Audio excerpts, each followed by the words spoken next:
Enot Sagabos. We wish you a Merry Christmas. We wish you a Merry Christmas. We wish you a Merry Christmas and a Happy New Year. Member KBP, kapisanan ng mga broadcaster ng Pilipinas, oras mga tugang alas 12:05. Ipinipresentar kan Radyo DCGB ang kabilugan kan mga baretang kinalap kan pinagsarong puwersa kan News Center asin Mega Force Patrol. DCGB Bareta alas 12. DCGB Bareta alas 12. Mga pinakahuring pangyayari sa Kabikolan, sa nasyon asin ibang parte kan kinaban. Ibabareta na ngunyan. DCGB Bareta alas 12. Ngunyan ang sa inyong tagapagbareta. Marhay na do mga tugang Martes po ngunyan, petsa 17 sa bulan kan Disyembre 2024. Ini ang bareta alas 12 asin ako ang sendong magiging tagapagbareta, Mardilab daing iba. Enot sa headlines sa tuwing darakulang mga bareta sa lado lokal. Albay Provincial Health Office ipinagiromdom sa publiko ang importansya kan malinig na kapalibutan, makalis na may risto ang paglangkaw kan kaso ng dengue sa probinsya. Sobra 500,000 pesos na revenue hali sa mga citation ticket na itao kan smoke-free unit kan Legazpi ngonya na 2024 para sa mga nagbabayular kan smoke-free ordinance kan syudad. DILG Bicol asin DILG CAR nagpirma ng kasunduan para sa pag-establisar nin Bicol Cordillera Network of Local Governance Resource Center. Gobyerno Probinsya kan Albay planong mag-organisar ng Provincial Council of Women para mas magpadagos ang pagsuporta sa mga kababaihan. Sa lado nasyonal, gobyerno makusog asin estable apisar kan ribok sa politika sigon kay Presidente Bongbong Marcos Jr. Philippine Agriculturist Act aprobado na sa Senate Committee level. Bantang propestong gibo na DepDev ang NEDA lusot naman sa Senado. Mas dakol na border control measure ititindog kan Department of Agriculture sa mga masunod na aldaw. Sa ibang nasyon, La Nina posibleng mabilog sa masunod na 3 bulan sigon sa United Nations World Meteorological Organization. Sa lado ng Karawati Sports, Eldrew Yulo nangolekta ng gold medal sa Hong Kong. Yan ang headlines. Ngunyan sa detalles ka mga bareta, enot sa lado lokal. Ang baretang ini hatod sa Indukan. Artisan Joint Supplement. Bumabagal ang galaw dahil sa joint pain at arthritis. Mag-Artisan.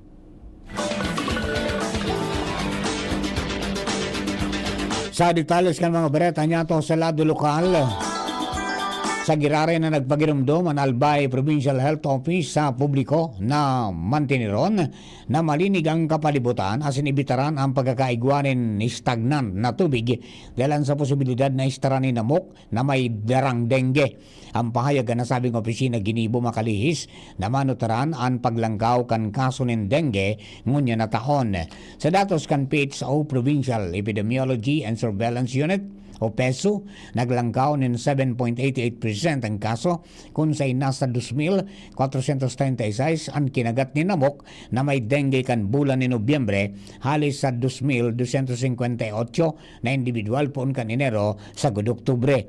Halis sa nasabing numero 5 persona naman ang nagadaan na may kapareho nin 0.21% case fatality rate poon kan Enero sa Nobyembre. Sa ngunyan, badagos ang Albay PHO sa pagkondukta ng disease surveillance sa mananlain na munisipyo asin syudad sa Albay, lalo na sa panahon na nin taguran.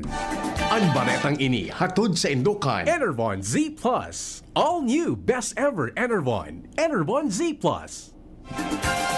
Sobra 500,000 pesos na revenue hali sa mga citation tickets na itao kan smoke-free unit kan Legazpi dahil sa mga violasyon sa smoke-free ordinance ngunya na 2024.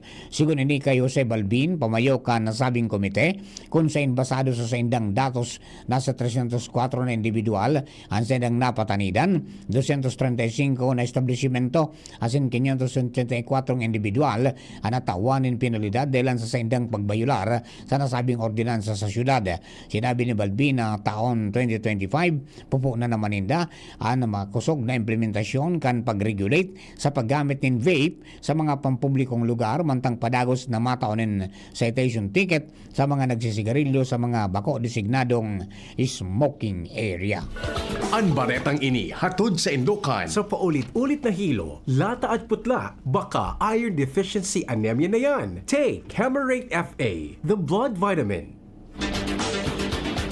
Mientras tanto, nagpirma ni sarong Memorandum of Understanding sinda Department of the Interior and Local Government o DILG Bicol Regional Director Attorney Arnaldo E. Escobar Jr. as in DILG Cordillera Administrative Region Assistant Regional Director Roberto B. Maribay Jr. para sa pag-establisir kan Bicol Cordillera Network of Local Governance Resource Centers sa sigun sa DILG Bicol.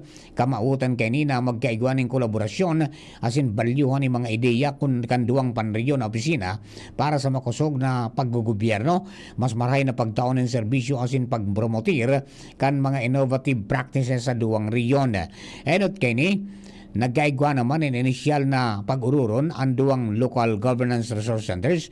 May kinaraman sa mga best practices as in innovations kan sa ibigiras kan DILG Bicol at may kinaraman sa barangayan sa Bicol sirarom kan C4 Peace Local Implementation kan Retooled Community Support Program o RCSP mantang drug-free workplace policy as in a regional flexible learning and enhanced knowledge sharing o REFLEX program kan DILG CAR.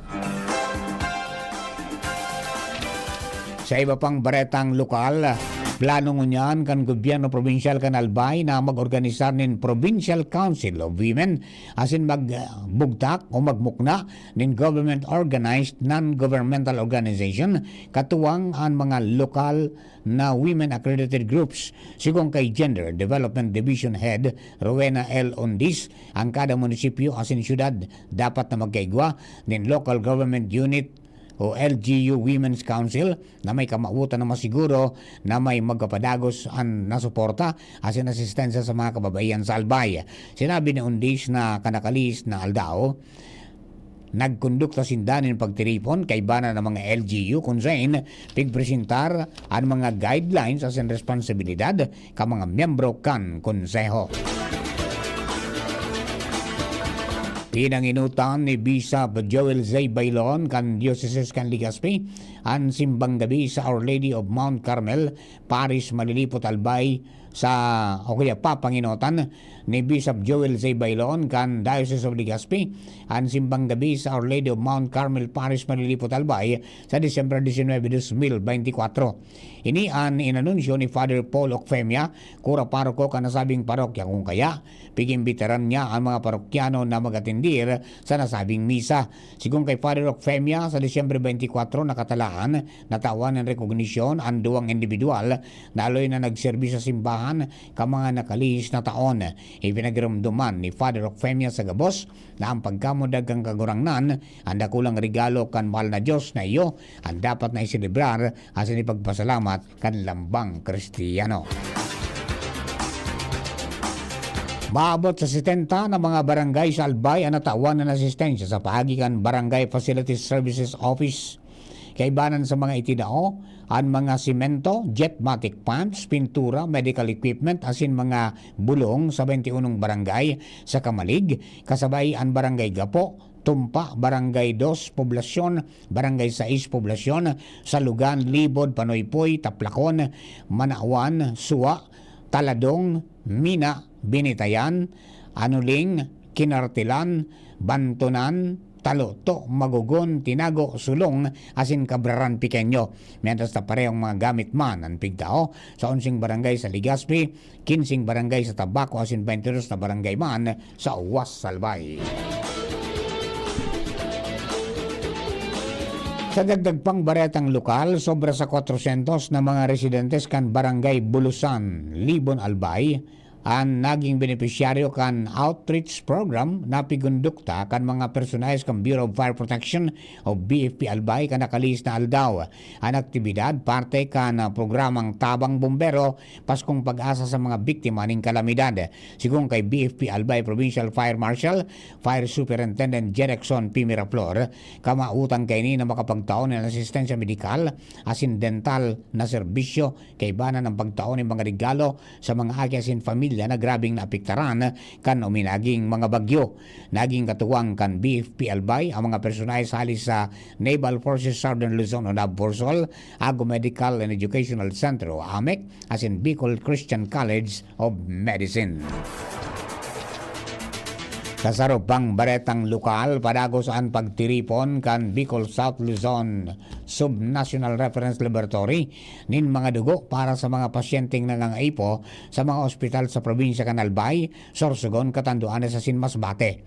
Sa schedule na pigpaluwas kan BSL SNRL, nagkaigwa nin mobile blood donation activity ngunyan aldaw sa Rural Health Unit Kampulanggi sa Albay, RHU Baras sa Catanduanes, Barangay Suwaigot sa Tabaco, Sureco 1 sa Irusin, RHU Huban Sorsogon, Provincial Hospital, Barangay Tigbi Tiwi asin Barangay Maonon sa Ligao City. December 19 gigibuon man sa parehong aktibidad sa RHU Magallanes, RHU Pilar asin RHU Bakakay. Disyembre 20 man sa RHU Bakakay, RHU Maanito, Barangay Ariman Gubat, Barangay Sugod Gantiwi asin Philippine Red Cross sa Sorsogon City. Para sa mga donors na may kaputan o concern, may kinalaman sa nasabing aktibidad, pwede man na makipag-ordinar kay Miss Nicole Ann Bejo, ang Donor Recruitment Officer kan BSL SNRL. Mga tugang primerong parte puyang kang bareta alas 12, mga bareta nyato sa lado lokal. Ang bareta sa lado nasyonal, ibang nasyonal sin sports, asin iba pa, makalis lang po kini. Mula ng pandemya, maraming nabago sa aming pamumuhay. Maraming naghirap, nagutom at nawala ng trabaho.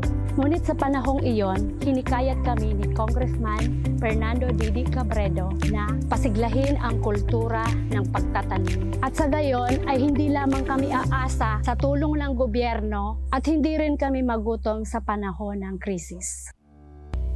Ako po si Jennifer Umadto, solo parent, may 6 na anak. Sumali po ako sa proyektong Taranuman ni Congressman Didi Cabredo para po magkaroon po ako ng dagdag na income at magkaroon po ako ng produktibong libangan at masigurado ang sapat na supply ng pagkain sa aming lugar. Dahil sa pagsisikap namin, nabigyan kami ng garden tools, pananim, skill training, tulad ng bread making, para madagdagan ang aming kaalaman. At nabigyan din kami ng trabaho, mapagkakakitaan. Bilang member ng Women Planters, kami po ay mapalad na natutulungan sa pagpapagamot sa ospital, pambili ng gamot, pati na rin po burial assistance kung may namatayan sa pamilya. Nakatanggap rin ang aming mga anak ng educational assistance dahil hangad ni Kong Didi Cabredo na mapagtapos ang aming mga anak sa college para magkaroon sila ng magandang trabaho at kinabukasan. Super proud po ako dahil nabibigyan ng importansya ang mga kababaihan sa agrikultura. Hindi sa tercer distrito, maugmaan mga tao sa imong pagserbisyo, Congressman Didi Cabredo. Asi sa inkaman magduman, madaling ranihon maaasahan. Para para siratit sir o driver ka man, estudyante simpleng tao tinatabangan. Kung Didi Cabredo, salamat po sa imong marhay na pagserbisyo. Kung Didi Cabredo, tunay na progresibo ang tercer distrito. May bagong energy na! Bagong-bago, pinakamarhay na Enervon, Enervon C+. Pinapusog with zinc, vitamin C, vitamins B1, 2, 3, 5, 6, and 12, as in vitamin E. Bagong-bago, pinakamarhay na Enervon. Hey! Enervon Z+. Unilab yan. Multivitamins plus zinc is the generic name of Enervon Z+.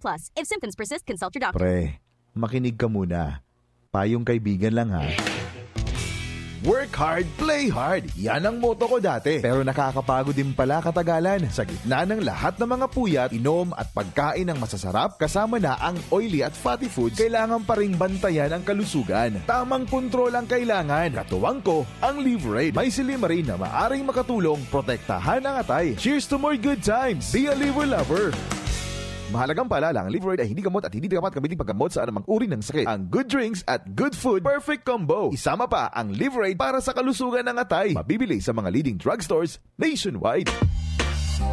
Syudad kan Legazpi, si Consi J. Pili, handang magserbi. Consi J. Pili, dedikadong servidor si J. Pili, tinatabangan niya gabo si J. Pili, para sa Legazpeño si J. Pili, serbisyo na matanos. Consi J. Pili, handang magserbi. Consi J. Pili, handang magserbi. Ubo ng anak, nakababahala, baka plema.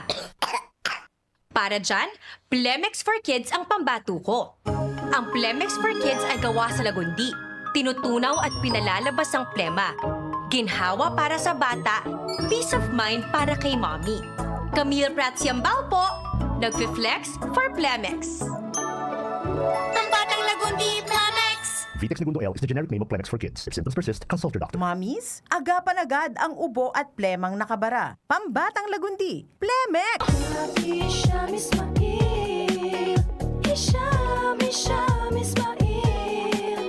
Para sa bagong Legazpi, Ismail always. Happy Sham Ismail, Hisham Ismail. Para sa bagong Legazpi, Yo, check this out. Ismail always. Hisham Ismail sa Legazpi, bagay talagang maging yorme. May asenso para sa gabos na Legazpeño, sararo kita. Ismail always na ang syudad, dapat mag-ugma kay Hisham Ismail na kita. Ismail na kita, is what Ismail na kita. Smile always. Te, pabili po ng 2 Nor Chicken Cubes. O, eto. Ha? Isa lang po to ah. Doble yan. Ang Nor Cubes ay may doble-doble. Nor Cubes doble. 2 for 10 lang yan. Sulit na sulit. Mapapaulit. Nor Cubes doble pack. Ang sarap-sarap ng doble-doble with Nor Cubes doble pack. 2 cubes for 10 pesos SRP lang. Also available in pork. Promo lasts from January 2, 2024 to January 1, 2025 per DOH FDA CRR permit number 1589 series of 2023. Pack na pa! Nor Cubes. May double pack na. 2 cubes for 10 pesos SRP lang. Available in chicken and pork. Bili na sa suking tindahan. Mga tugang, si former Congressman Christopher Quito Co. Mga kahimanwa, ang Pasko, bako lang manungod sa mga regalo o dekorasyon. Ang Pasko, pagirumdum ng pagkamuot, pagkasararo, asin, pag-asa. Ipagrukyaw niya to ang pagkaminoorutan. Bako lang para sa satong pamilya, kundi para sa lambang sarot, sa satuyang komunidad. Mabot ko na maging maugma, natuninong, asin pano ning pag-asa. Ang sa indong Pasko, asin bagong taon. Kito, liglig sa puso ko. Sa pagkapadagong sunod ito yung Bareta alas 12. Dumang kita sa Bareta Nyato sa Lado Nacional.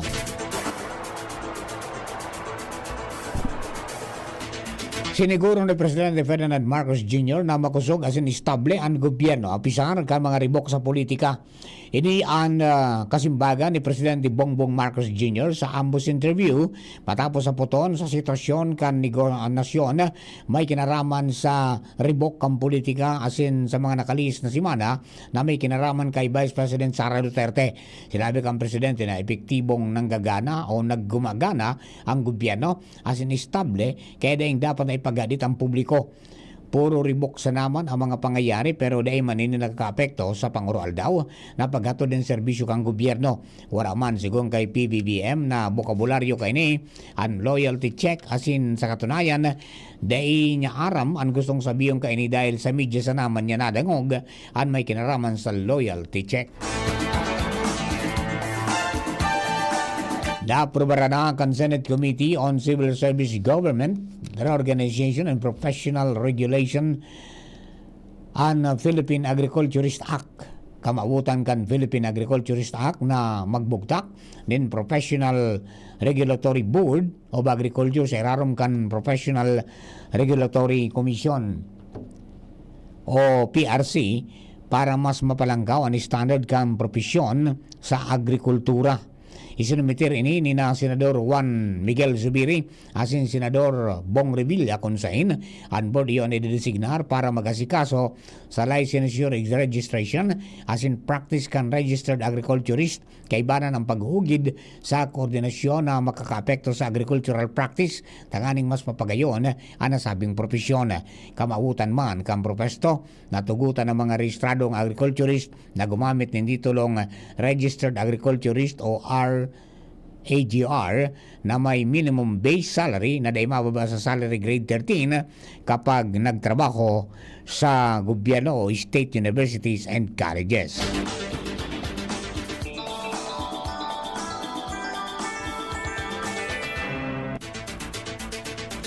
Mientras tanto, pasado na sa ikatulo asin pinal na pagbasa kan Senado ang propestong gibuhon na ahensya kan National Economic and Development Authority o NEDA. Sa botong 18-0 nakapasar sa Senado at Senate Bill 2878 na nag-organisar sa ahensya bilang o nag-reorganize sa ahensya bilang Department of Economy, Planning and Development o DepDev. Pinanginutan ni Senador Mig Zubiri, Chairperson kan Senate Committee on Economic Affairs ang deliberasyon kan bill. Sinabi ni Zubiri na sa katunayan, bako sa naining trayumpo kan NEDA, kundi trayumpo man ini kan nasyon.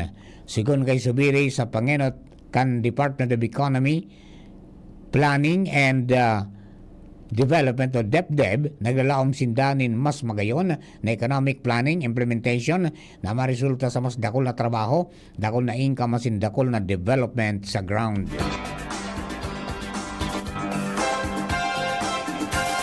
Lauman sa mga masunod na bulan ang mas dakol pang control measure na ipapatindog kan Department of Agriculture para mapugulan palalo ang agricultural smuggling sa nasyon. Sigong kay Undersecretary for Livestock Dio Gracias Victor Sabillano, nakasabay ini kan plano kan DA na pagmukna ni mga border control facilities sa mga panganot na port of entry sa nasyon. Ang mga nasabing pantalan, pigaaditan na pigagamit para maipuslit ang smuggled agri-products. Nagiramduban na itinindog kang gobyerno ang Cold Examination Facility in Agriculture o CEFA sa Angat, Bulacan. Na piglalauman na madali nang mabuksan ang nasabing pasilidad, piglalauman na magkukondukta ng istriktong inspeksyon sa mga imported na containerized agri-fishery commodities. Sigong kay Sabillano, kapareho kang pasilidad ang nakatalaan na ipatindog sa Manila International Container Port o MICP sa Subic Bay, Cebu asin Davao. Sa laog ni na bulan piglalauman na ang gigibo na bidding para sa mga konstruksyon o pagtindog kan mga ini. Sa pagi ka mga nasabing pasilidad, sinabi ni Sabillano na magiging mas epektibo ang pag-screen sa mga naglalaog na agricultural products sa bilog na nasyon.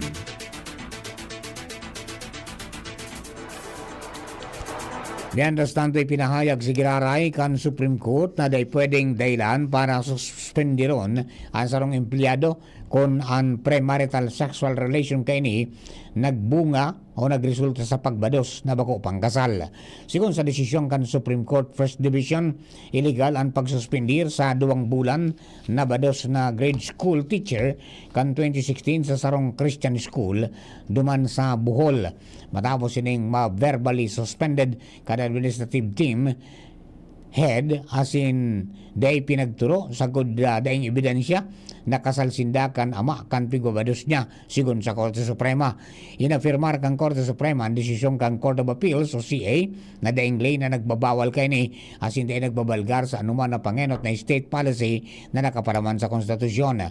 Tinawan pa doon kang Korte Suprema na day pwedeng sabiyon na makasupog o immoral ang pagbados nin sarong empleyadong bakong kasal.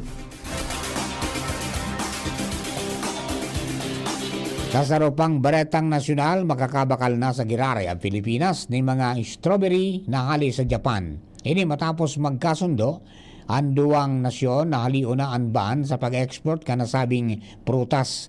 Sa Facebook post kan Embassy of Japan in the Philippines, nakapalaman na ang Ministry of Agriculture, Forestry and Fisheries of Japan o MAF na gaigwanin kasunduan sa Philippine Quarantine Authorities na may kinaraman sa export ng preskong strawberries gikan sa Japan. Bilang resulta kay ni ang pagbabawal sa pag-export ng fresh strawberries sa Pilipinas, opisyal nang tinanggal kan Disyembre 15, 2024. Anenot na pagbabawal ipinautob dahilan sa peste na pigunektar sa fresh strawberries gikan sa Japan. Sa bareta niya to sa ibang nasyon, posibleng mabilog ang sarong weak La Nina sa masunod na 3 bulan. Sigon sa United Nations World Meteorological Organization, sinabi ka na hensya na ang La Nina na mabibilog posibleng magiging short-lived o dahil makakaloy asin magiging maluya sa naini. Sigon sa United Nations Based Weather Agency, na igwang 55% na posibilidad na mag-transition ang presenteng neutral condition pasiring sa maluyang La Nina poon sa Disyembre 2024 sa Pebrero 2025. Sigung kay WMO Secretary General Celeste Saulo, katakod kay ni piglalauman ang paglipot kan temperatura sa mga kadagatan na sakop kan Pacific Ocean asin ang pagbabago kan tropical atmospheric circulation o sirkulasyon nin paros sa mga tropical countries. Dako laman ang posibilidad na maapektaran kay ni ang rainfall sa mga nasyon na makakaranas ka nasabing weather phenomenon. Sa lado ng Karawat Sports, sobrang proud si Angelica Yulo sa akin na si El Drew sa paghakot nin medalyang bulawan sa Hong Kong. Pinanginutan kan rising gymnast star ang Philippine team sa Chihua Chung Cup 2024 matapos mangolekta nin 8 gold medal. Dinaminar kan nguhod na tugang ni Carlos Yulo ang individual all-around, floor exercise, vault, parallel bars, horizontal bar, pommel horse, asin steel rings para makuha ang sobra kabanga sa 14 gold medal hole kanasyon sa torneo. Nakapag-uli man sindanin 6 na silver asin 5 bronze medals. Party man si El Drew kan junior men's artistic gymnastic team na nangganan ng gold sa team event.